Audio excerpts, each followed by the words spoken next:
Peace, family. The other day, a friend of mine was suggested a movie to me on Netflix called The Troll. And it's a movie about a troll and the girl, I guess, fall in love. The father took the girl as a child up into the mountains. And he said each mountain peak was a troll. And it got frozen in the mountain somehow. So the girl tell the father, you know, I don't believe in fairy tales anymore. Father looks at her and say, you know, there's some things in life that you have to just see in order to believe.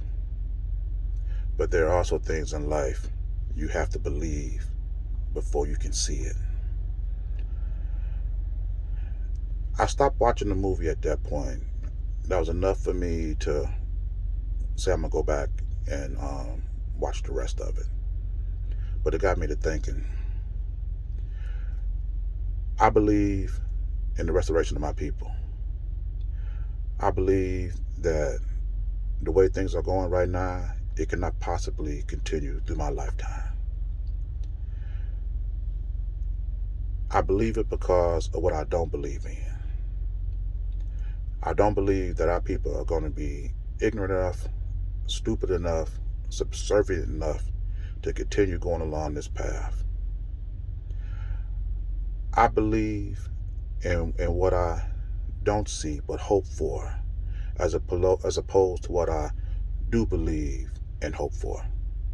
There is no way on earth that you're going to sit here and tell me that the compassion, the leadership, the intellect it takes to run a society of prosperous indigenous people is going to come from the establishment.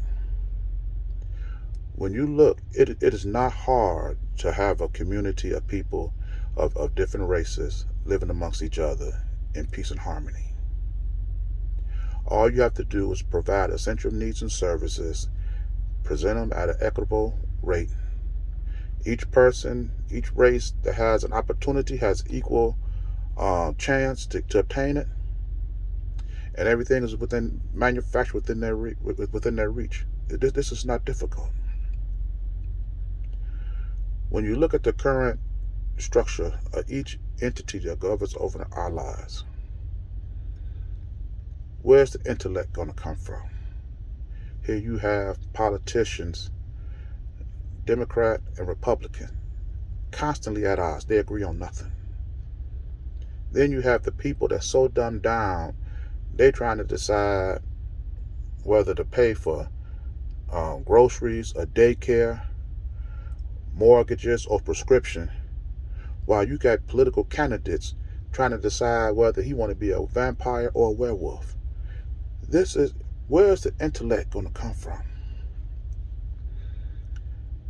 When you have business structures set up so that businesses has to be prosperous in order for it to be a business, as opposed to a business structure set up so that the people has to be prosperous in order for that business to exist. Do you think the people that's currently running this situation now is going to change to that? Do you think that they will sacrifice brick and flesh and blood to maintain the profitability of brick and steel?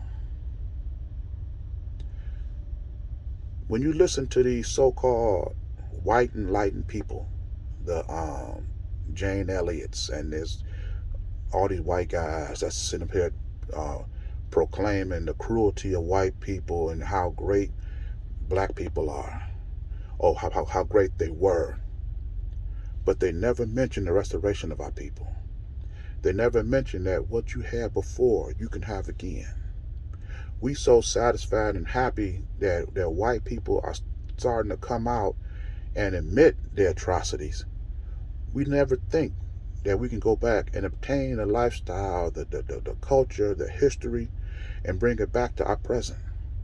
And they don't suggest that either. It's just enough for you to want to just believe that white people are finally changing. Now you can relax. I believe in the restoration of my people. I believe that we can do for ourselves, because I cannot believe that white people are going to be a part of it. Nowhere in the history of existence has white people ever been associated with the mass productivity of any race other than themselves. They're the only ones who have bettered their situation in these integrated societies.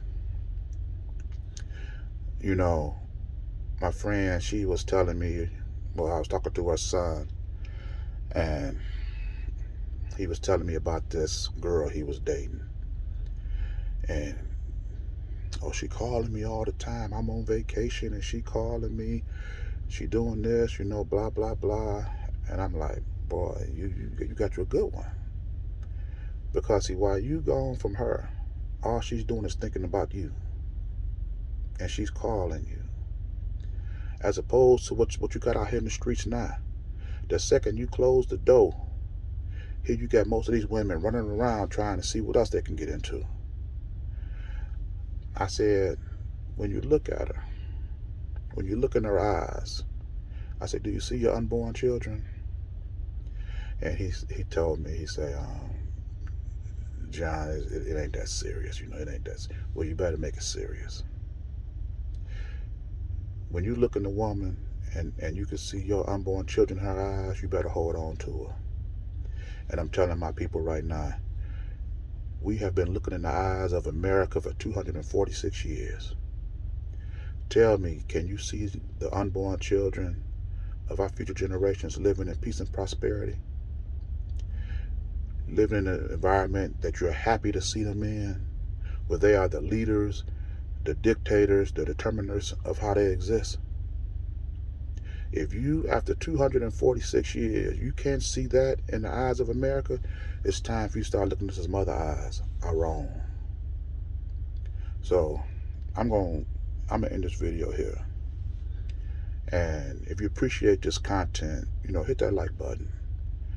And if you like the pressure that I put on our oppressor, hit that follow, subscribe button, and we can do this together. I'm gonna see you in my next video.